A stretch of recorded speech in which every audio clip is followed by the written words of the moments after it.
What would you do if your child hadn't smiled in over a year? And the only person who could reach her was a waitress from a small-town diner. A billionaire father, a grieving stranger, and a silent little girl all collide in a moment that changes everything. But what happens when love reopens wounds they've all tried to forget? Stay with this story. The ending will break you and heal you. The low chime of the diner door cut through the quiet hum of a rainy evening as Blake stepped inside, carrying the kind of presence that made people pause. Not because he was recognizable, though many in Silicon Valley knew his name, but because he carried a gravity about him, a silent weight that followed him wherever he went. Tall, dressed in understated navy slacks and a coat that still held the chill of outside air, Ethan wasn't the kind of man you expected to see in a small coastal diner in Monterey, California. Not a man who once graced magazine covers for building one of the most successful tech companies in the country. But this wasn't a business dinner. This wasn't a PR lunch. This was something else entirely. Trailing beside him was a wheelchair, and in it sat a girl with chestnut curls tucked beneath a pale pink beanie. Her eyes were downcast, hands resting limp in her lap, except for the occasional twitch of her fingers. Her name was Sophie, and she was 7 years old. To the staff and patrons of the diner, she may have looked like any child with a disability. But to Ethan, she was everything. His daughter, his heart, and the last living piece of the woman he had loved and lost. A young waitress approached with menus in hand, offering a tired smile that didn't quite reach her eyes. Her name tag read, Grace, and there was something quietly grounded about her, like she was used to holding up the walls around her with nothing more than a smile and sheer will. "Would you like a table or a booth?" she asked gently. "Something." "Quiet," Ethan replied. His voice was low, but there was a firmness to it that made her nod immediately and lead them toward the back. As he wheeled Sophie beside the booth and settled across from her, Ethan kept his eyes on his daughter. The menu sat unopened in front of him. He didn't come here for food. He came for a moment he wasn't sure would ever arrive. A moment when his daughter might return to him, even just a flicker. Sophie didn't speak. She hadn't since the accident. Once, she'd been a whirlwind of stories and giggles and sunshine. But that was before the crash that took her mother, before the long hospital stays, before the therapists and the specialists and the silence that had stretched like a canyon between them. Now she simply existed, watching the world from behind an invisible wall. Present, but unreachable. Ethan leaned forward, trying again. "Sophie," he said gently, "are you hungry?" No response. He hated how useless he felt in these moments. In boardrooms and conference calls, he was decisive, commanding. In his daughter's presence, he was tentative, helpless. Grace returned to their table with a notepad in hand, and for the first time, Ethan looked up at her. "I'll have the grilled chicken," he said, "and maybe something soft for my daughter. Soup, if you have any." "Chicken noodle, okay?" she asked, glancing at Sophie. "It's homemade." He nodded. "That's fine." She offered a smile and disappeared into the kitchen. Ethan tried to fill the silence between them, with meaningless gestures, reaching for a napkin, checking his phone, pretending to glance at the menu. But the only thing he could truly focus on was the ache in his chest. It had been nearly 2 years since his wife died. 2 years of therapy. 2 years of trying to keep moving. 2 years of not knowing how to reach the only person who still needed him most. Grace returned with the food a few minutes later. She placed the bowl of steaming soup in front of Sophie and the chicken in front of Ethan. "Let me know if you need anything else," she said, her voice soft but present, before stepping away. Ethan took a breath, picked up the spoon and dipped it into the soup. He brought it toward Sophie's lips. She turned her head. He tried again gently. "Just a sip, sweetheart." This time her hand jerked up, knocking the spoon away. It clattered onto the table, broth splattering across the white linen. A few heads turned. Ethan tensed but didn't raise his voice. He only rubbed his temples and whispered, more to himself than her, "I don't know how to do this." That's when Grace appeared again. He hadn't seen her approach. She knelt beside Sophie's wheelchair, close enough to be heard but careful not to invade her space. "May I try?" she asked, her voice calm but sure. Ethan stared at her. "What?" "Feeding her," she clarified, "just once." His first instinct was to say no. Sophie wasn't an exhibit. He'd hired top-tier professionals, people with credentials and years of experience, and they had all failed. But there was something about Grace's tone that stilled him. She wasn't asking out of pity. She wasn't performing. She was offering, Wordlessly, he handed her the spoon. Grace crouched so that she was eye level with Sophie and didn't immediately move to feed her. Instead, she talked to her. "Hi, Sophie," she said gently. "I'm Grace. I know this looks like just soup, but I swear it's magic. When I was little, my brother used to say it was a warm hug in a bowl. Want to try a little hug?" Sophie didn't react. Not at first. Grace lifted the spoon slowly, not too close. She didn't push. "You don't have to eat it all," she added. "Just one sip, just to see." And then, so subtly Ethan almost missed it, Sophie shifted. Not much, just a small lean forward. Grace brought the spoon closer. Sophie didn't resist. She opened her mouth and took the smallest sip. She swallowed. And then, like dawn breaking over a darkened sky, she smiled. A real smile.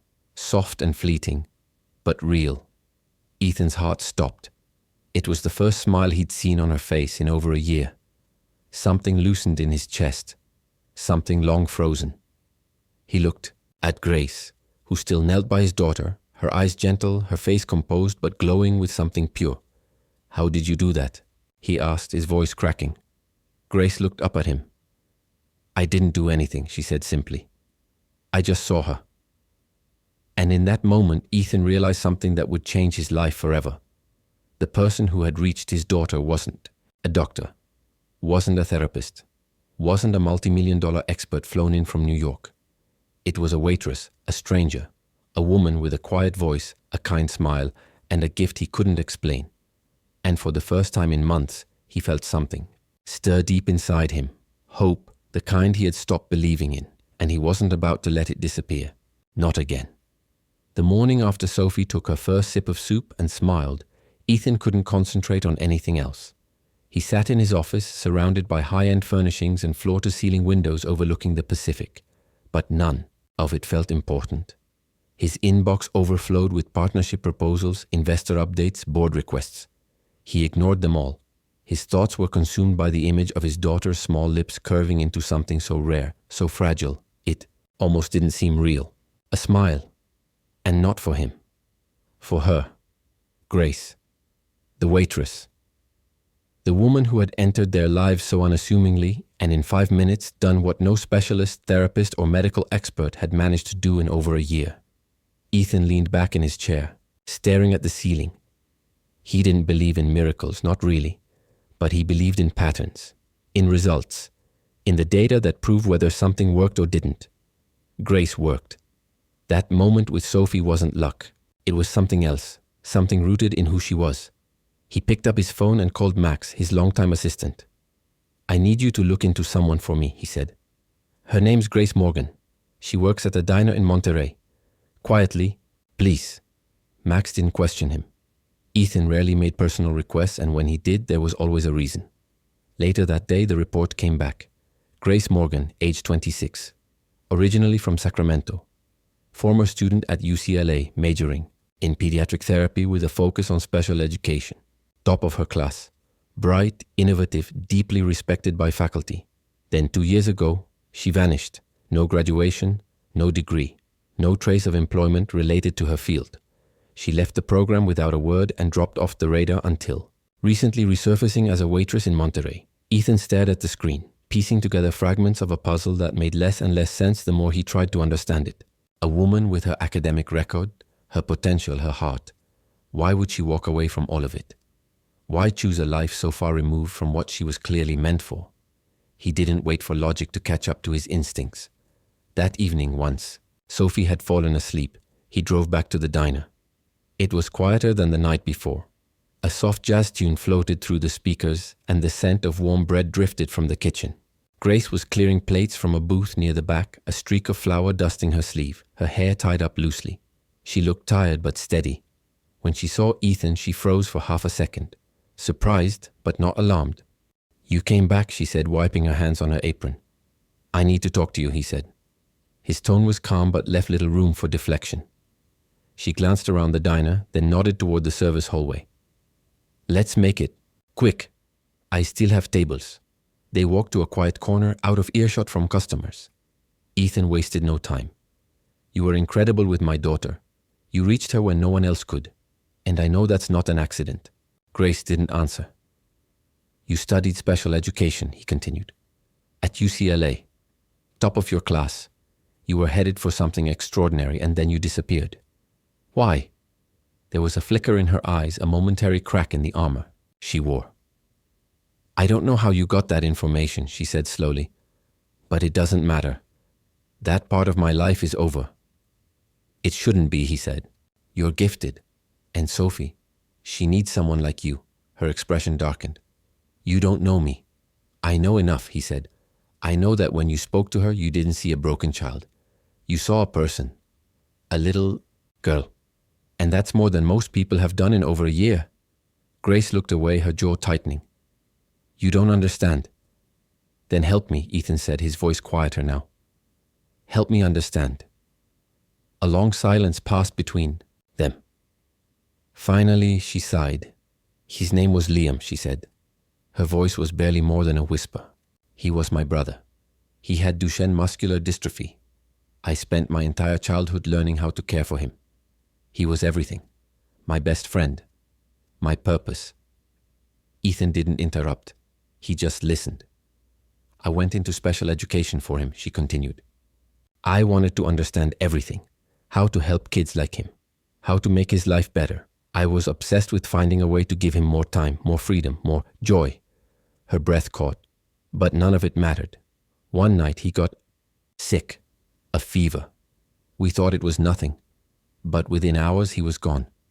Just gone. Ethan felt the ache in his chest deepen.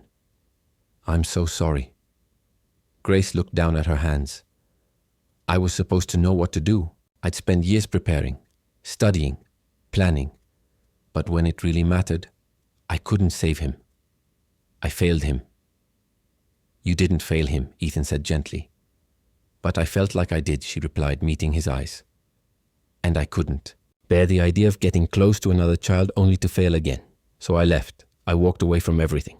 Because it hurt too much to even look at a child in a wheelchair without remembering the sound of his laugh, or the way he held my hand when he was scared. She took a shaky breath. Then Sophie looked at me and smiled. And it was like Liam was there just for a second. Like I hadn't lost everything. Ethan stepped closer. You haven't. You haven't lost everything. Grace blinked back tears. It's not that simple.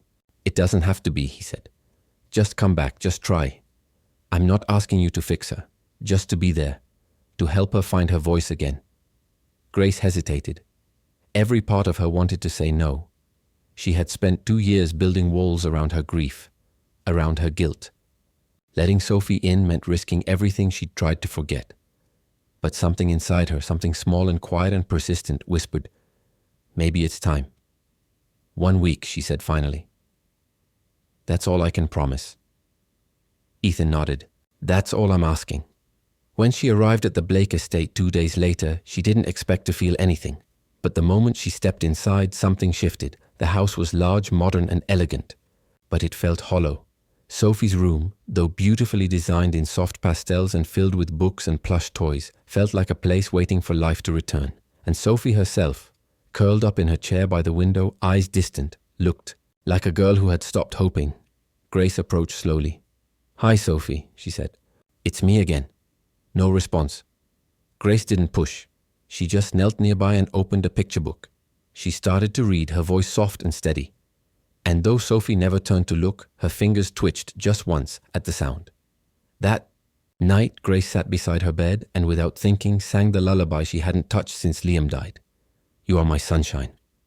The words cracked in her throat, but she kept going. Ethan stood outside the door, unmoving, listening to a song he hadn't heard since his wife used to hum it during midnight feedings. He looked at Sophie, peaceful, still breathing deeply. For the first time in years, his daughter was sleeping without flinching, without fear. And for the first time in years, Ethan Blake let himself believe in beginnings again. The first morning Grace arrived at the Blake estate for her trial week. The house was unusually quiet. Not in the way large wealthy homes usually were, with their minimalist spaces and hushed walls, but in a deeper, more unsettling way. As if even the air inside had stopped waiting for something good to happen. Sophie sat by the tall window in the sunroom, wrapped in a light blanket, Her wheelchair angled toward the garden, but her gaze unfocused. She didn't flinch when Grace stepped inside. She didn't turn her head, but she didn't close off either.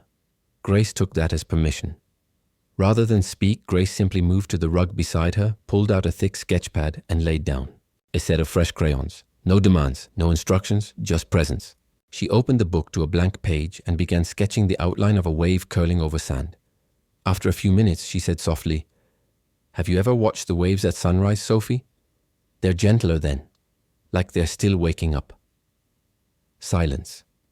Grace didn't expect a reply, but out of the corner of her eye, she noticed movement. Sophie's hand shifted, slow and uncertain, toward the box of crayons.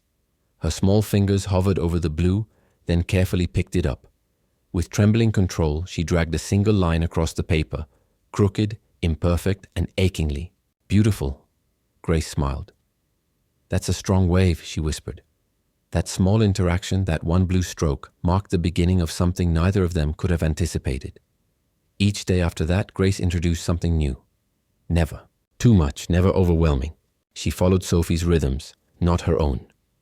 On Tuesday, they planted seeds together in the garden, a raised bed of soil just high enough for Sophie to reach. Grace showed her how to gently place the lavender seeds, how to tuck them under the dirt, how to press without hurting. Sophie didn't speak, but she followed every movement.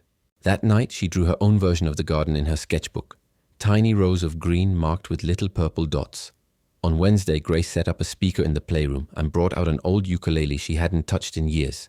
She sang, softly at first, letting the room fill with the warmth of old lullabies and gentle folk tunes. Sophie tapped her fingers in time with the beat, the small rhythmic gestures growing more confident each time the chorus returned. Ethan stood in the doorway more often now. At first, he told himself he was simply observing, ensuring the experiment was working. But soon he stopped pretending. He was drawn in by the way Grace moved through the space like she belonged there, how Sophie followed her every word with the quiet attentiveness of trust. He started helping with simple tasks, holding Sophie's hand during stretches, stacking blocks beside her during fine motor practice, sitting silently during reading time, letting his presence become part of the routine. Grace noticed it too, the way his shoulders gradually relaxed, the way his voice softened around his daughter. And one evening, as they sat on the back steps of the house watching the sun settle behind the garden, Ethan said something she didn't expect. "I never knew how to be a father," he admitted. "Not like this. I thought if I provided everything, the best house, the best care, that would be enough. But it wasn't. It never has been." Grace looked at him carefully.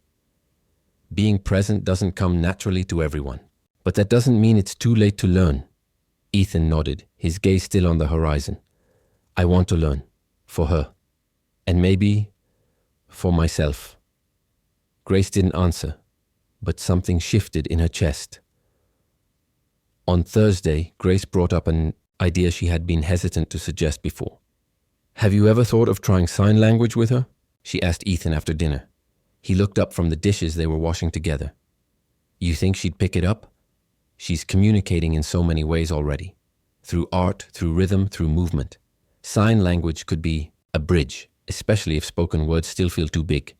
And so they started, together. Grace printed simple cards and taped them around the house. Eat, happy, more, help. She demonstrated each one with exaggerated clarity, repeating them often during the day. Sophie watched with curious attention, her hands hesitating, then slowly mimicking the motions. The first time she signed more, Ethan nearly dropped his coffee mug. They celebrated not with big fanfare, but with quiet joy. Grace smiled and signed back. Ethan ruffled his daughter's hair, barely able to speak. It was working. Sophie was reaching across the chasm, and with every small connection, Grace found herself doing the same. By Saturday, the entire rhythm of the house had changed. Mealtimes were no longer battles. Morning routines became rituals, and bedtime was a sacred hour.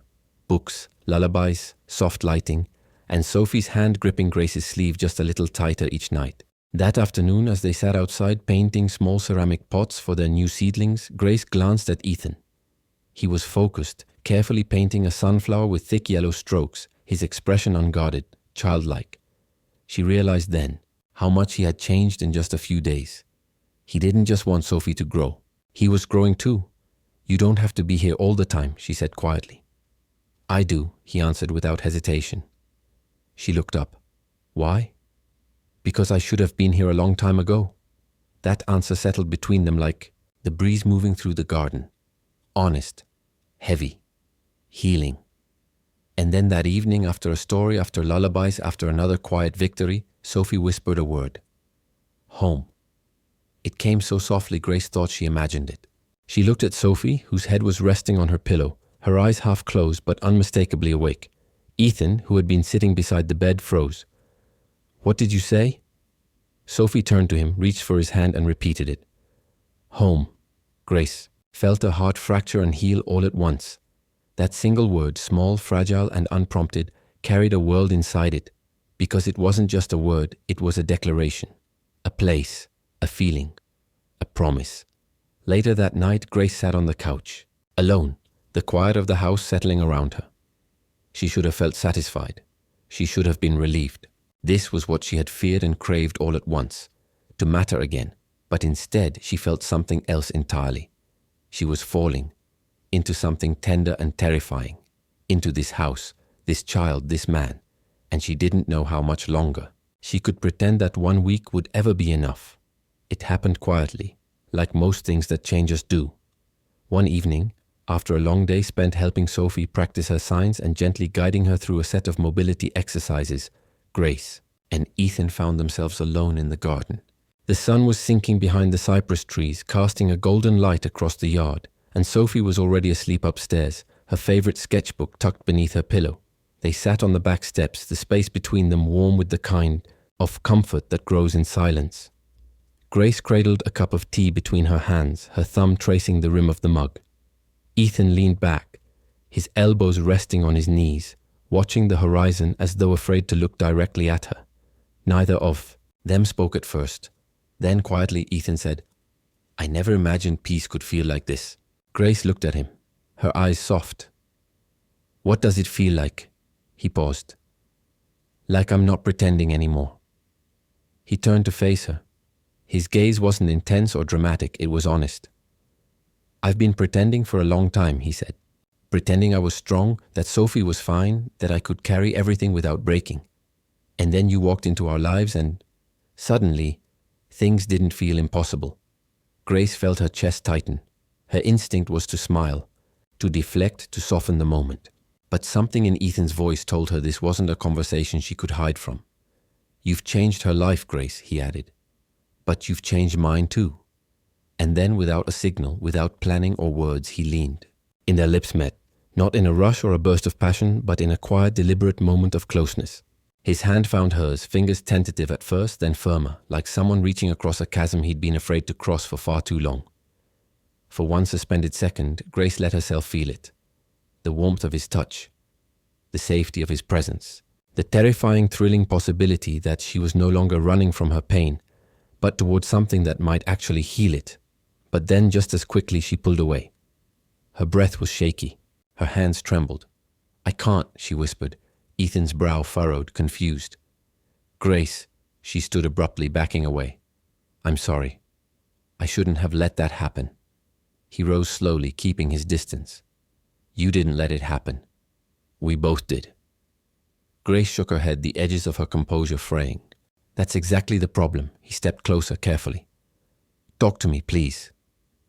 She stared at him for a long, quiet moment. Then finally, her voice barely above a whisper, she said, I don't know how to do this. Do what? This, she said, motioning to the house, to the yard, to everything between them. You, Sophie, the way this feels. I told myself I could handle a week, just 1 week. Help her, help you, and then leave before it got too hard. But I didn't expect this. I didn't expect to fall. Ethan's voice softened. And that scares you. It terrifies me. He took a slow breath. You think you'll lose us the way you lost Liam? Grace's throat tightened. The mention of her brother's name was like a gust of wind through an old wound. But he was right. I've spent years telling myself that getting close only leads to pain, she said. That if I never love another child like Liam, I'll never lose one again. You're not going to lose Sophie, Ethan said gently. And you won't lose me either. Grace laughed, but it wasn't filled with humor. You can't promise that. No, he admitted, but I can promise I'll show up every single day for you, for her, for whatever this is. She looked at him, and for a moment she wanted so badly to believe it. But the fear was louder than her hope. I'm sorry, she whispered again. I can't stay. The next morning, Grace packed her things. She folded her clothes neatly into a duffel bag, tucking away the sketch Sophie had drawn for her. 3 stick figures, hand in hand under a rainbow. The name Grace was scrawled in careful block letters over the tallest one. Her heart broke as she zipped the bag shut. She found Ethan in his office. The light through the windows made him look older somehow, worn down by loss and trying. He stood when he saw her. You're leaving. I have to, she said, willing her voice. Not to crack. Why? He asked. Because you care? Because it's working? Because you matter to us? Grace held herself tightly. Because I don't know how to survive losing you. Ethan stepped closer. You're not going to.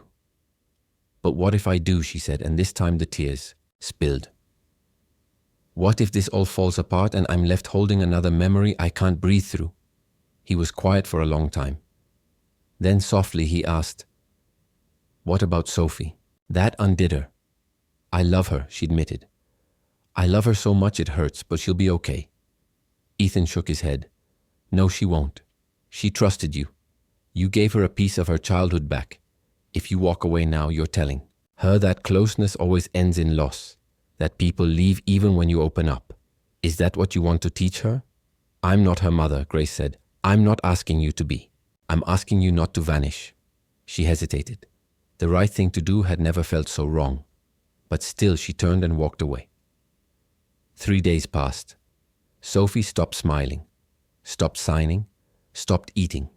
Ethan tried everything, her favorite books, music, games, but none of it mattered.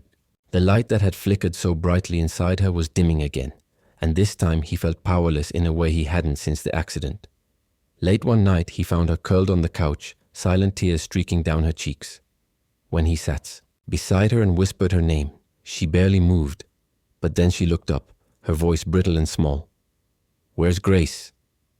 Ethan's throat closed. He pulled her into his arms and held her, unsure who was comforting whom. That night, as rain fell quietly against the windows, Ethan made a decision. Logic had taken him far in life, but not here. Not in the delicate terrain of love, loss, and second chances. The next morning, he carried Sophie into the car and drove back to the diner. It was mid-afternoon, the lull between breakfast and dinner rush. The place was quiet, the smell of coffee lingering in the air. Grace stood behind the counter, wiping down a tray, her hair tied up loosely, face paler than he remembered. When she saw them, Ethan standing in the doorway, Sophie asleep in his arms. She froze. He walked forward slowly and stopped just in front of her. Without saying a word, he knelt, letting Sophie stir in his arms. The girl blinked awake, her gaze confused at first, until she saw Grace. Her eyes welled with tears. Her bottom lip quivered. Then she reached out. Grace dropped the towel. She moved to her knees, wrapping her arms around Sophie as if she had been holding her breath since the moment she left. I'm here, she whispered. I'm so sorry. Sophie pressed her face into Grace's neck and didn't let go. Ethan stood above them, watching the scene in silence, his heart unraveling. Then he looked at Grace and said with more clarity than he had ever spoken anything in his life, We don't just need you. We love you. The silence that followed Ethan's words wasn't empty. It was full of disbelief, of longing, of something Grace had buried too deep for too long. He stood there holding Sophie, her small arms still wrapped tightly around Grace's neck, and in his voice was everything she had tried so hard to keep out of reach. Vulnerability, truth, and love without condition. Grace didn't respond immediately. Her fingers curled protectively over Sophie's back, steadying herself not just for the weight of the little girl she'd missed, but for the wave of emotion rising fast inside her. She had told herself she couldn't come back. She had rehearsed all the reasons, but none of them mattered in that moment, because Sophie hadn't just survived in her absence. She had suffered, and so had Grace. I don't know how to do this, she whispered into Sophie's hair. Ethan lowered his voice. Then let's learn together. Later that evening, Grace found herself once again inside the Blake estate. The house was still. as immaculate and grand as she remembered, but now it felt warmer, lived in. The walls didn't echo the way they had that first week. There were signs of life everywhere, drawings taped on the fridge, a forgotten stuffed animal peeking from under the couch, a tiny pair of shoes by the front door. Signs that this place was no longer a museum of grief, but a home rebuilding itself. Sophie didn't leave Grace's side. She held her hand during dinner, signed happy, when Ethan placed her favorite soup in front of her, and curled beside her on the couch as if trying to make up for the days apart. Grace watched, them both, a growing stillness inside her. There had been so much chaos in her heart for so long, fear, guilt, grief, but now it was giving way to something quieter. She hadn't healed completely. Neither had they. But they were healing together, and that changed everything. The next morning, they returned to the playroom, the one Grace had once dreamed of, now fully realized. Sunlight poured in through the wide windows, dancing across shelves lined with storybooks, sensory toys, art supplies, and musical instruments. It was a sanctuary, not just for Sophie, but for any child who walked through its doors. Grace had insisted that they open it to others. Ethan had agreed without hesitation. "This place could be everything I wished Liam had," she said softly, the first time they walked through it together. A space not built to fix, but to understand. So, they opened it to the community. Children came, parents stayed, laughter returned. And slowly, a quiet legacy began to take shape, not in grand gestures, but in the everyday miracles that happened in that room. A girl who hadn't spoken in months found her voice. A boy afraid of touch reached out for the first time. And Sophie, always leading, always gentle, welcomed each child like she was welcoming a friend home. As the days passed, Ethan and Grace settled into a rhythm neither of them expected, but both had craved without knowing it. Their relationship was built not on whirlwind romance, but on quiet mornings, shared tasks, and the deep trust that had grown through every step they had taken together. One afternoon, after a long session in the garden with Sophie and a few of the kids, they sat under the old oak tree in the backyard. Grace leaned back in the grass, her fingers dusty with soil, her smile easy. Ethan reached over, brushing a leaf from her hair. "You look like you belong here," he said. "I feel like I do," she replied. He hesitated, then pulled a small box from his pocket. Grace stared at it, unsure whether to laugh or cry. "I've carried this longer than I want to admit," he said, opening the lid to reveal a ring, simple, elegant, timeless. "But I didn't want to ask until I was sure you knew you weren't just wanted here. You're needed, not to fix anything, not to fill some space, just to be you." Grace didn't answer at first. She looked down at the ring, then at the man who had once been too guarded to even look her in the eyes. And beside them, a little girl whose laughter had become the music of their days. "Yes," she whispered.